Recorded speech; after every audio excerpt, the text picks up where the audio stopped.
हेमंत सरकार के नियोजन नीति में 3 भाषाओं के बैरियर को खत्म किए जाने के बाद भी विरोध जारी है।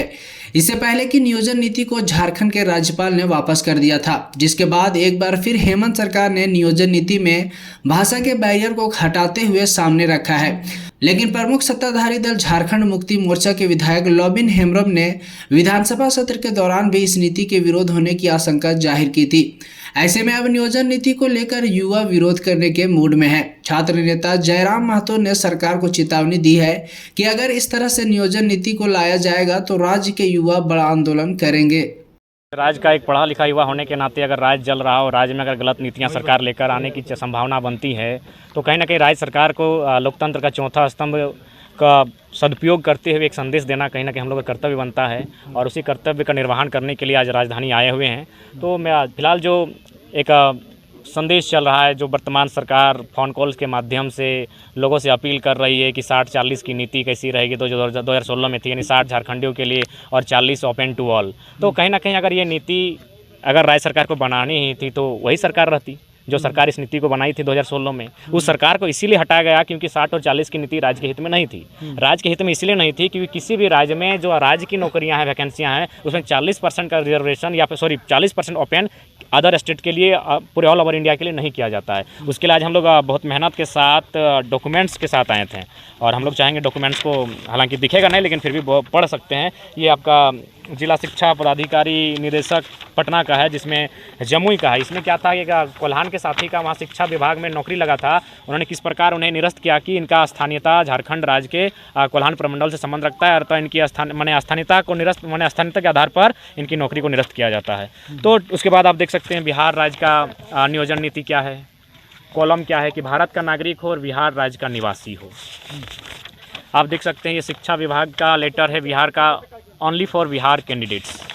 ये आपका शायद है, ये हाँ, ये है आपका कि अगर जिस प्रकार हमारे झारखंड में लोग गलत तरीके से जाति आवासीय बना लेते हैं तो यहाँ अनुमंडल पदाधिकारी सभी बीडीओ को सीधा लेटर जारी किए हैं कि अगर कोई गलत तरीके से जाति आवासीय बनाता है तो फ़ौरन इस पर अमल किया जाए और किसी प्रकार का ऐसा कार्य ना हो कि अन्य राज्य के लोग यहाँ जाति आवासीय बना सके।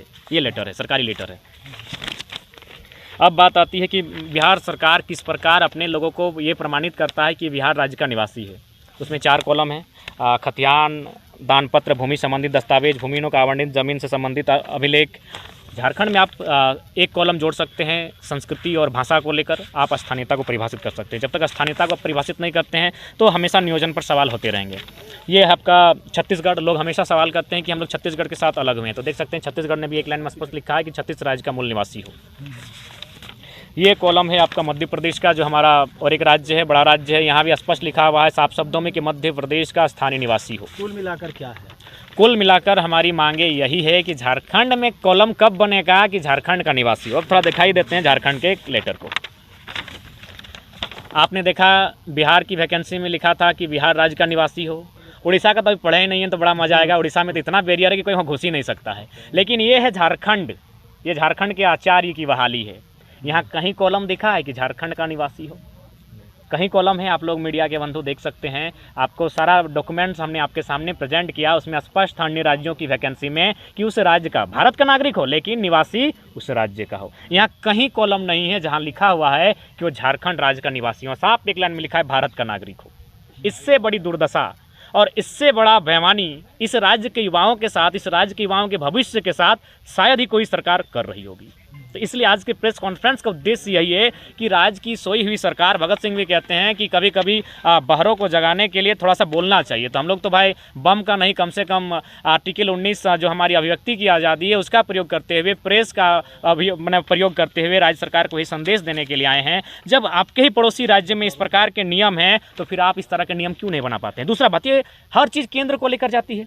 राज्य सरकार की शक्तियों का इन्होंने अध्ययन किया है कि नहीं है? राज्य सूची है, अनुसूची 7, उसमें 3 सूचियां हैं, केंद्र सूची, संघ सूची और राज्य सूची। राज्य सूची में 41 नंबर का जो है उसमें स्पष्ट जिक्र है कि राज्य सरकार अपनी शक्तियों का प्रयोग करते हुए राज्य के नियोजन, जिसमें स्पष्ट है एक व्यक्ति एक ही राज्य में स्थानीयता का लाभ ले सकता है। और ये भी कहा गया है कि कोई व्यक्ति अगर काम के सिलसिले में, रोजगार व्यापार के सिलसिले में किसी अन्य राज्य में जाकर स्थापित हुआ है लेकिन उसका संबंध अपने राज्य में है तो फिर उस राज्य में रहकर भी उस राज्य के किसी प्रकार के नियोजन में वहाँ के आरक्षण का अथवा उस राज्य के स्थानीय निवासी होने का प्रमाण पत्र के साथ किसी प्रकार का लाभ नहीं ले सकता है। कहना है आपका यही कि सरकार गूंगी बहरी है और हाँ। अपनी शक्तियों का प्रयोग नहीं। बिल्कुल, सरकार गूंगी बहरी क्या है। करेंगे आप लोग? आप देखिए, लोकतंत्र में आंदोलन ही एक उपाय है।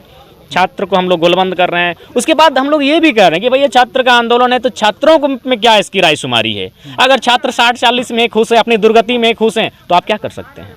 लेकिन मेरा मानना है जो झारखंडी छात्र हैं वो 60-40 तो क्या 70-30 में भी खुश नहीं रहेंगे। सीधा 90-10 होना चाहिए। 10% अन्य राज्यों के लिए ओपन कोटा है, उसमें आपको आना है, स्वागत है। उसके लिए हम लोग 100% की बात नहीं कर रहे हैं, लेकिन 60-40 नहीं चलेगा। इसलिए जी देखिए, हम लोग एक नैतिक समर्थन की बात कर सकते हैं, उस समुदाय से हम संबंध रखते हैं। लेकिन आप अगर कुर्मी आंदोलन की बात करें या फिर खतियान भाषा नियोजन की बात करें तो यह भिन्न आंदोलन है। कुर्मी का जो आंदोलन है उस समुदाय के संरक्षण का मामला है जो आज लगभग 70 सालों से लड़ा जा रहा है। और हम लोग जो एक नया आंदोलन लेकर आए हैं ये युवाओं का विशेषकर ये पूरे राज्य का आंदोलन है। तो फिलहाल हम लोग का जो ध्यान केंद्रित है इस युवाओं के आंदोलन पर केंद्रित है जो पूरे राज्य का है। बाकी जो कुर्मी का आंदोलन चल रहा है, आज जब हमारा जन्म नहीं हुआ था, हमारे पिताजी का जन्म नहीं हुआ था, उससे पूर्व से ये आंदोलन चल रहा है।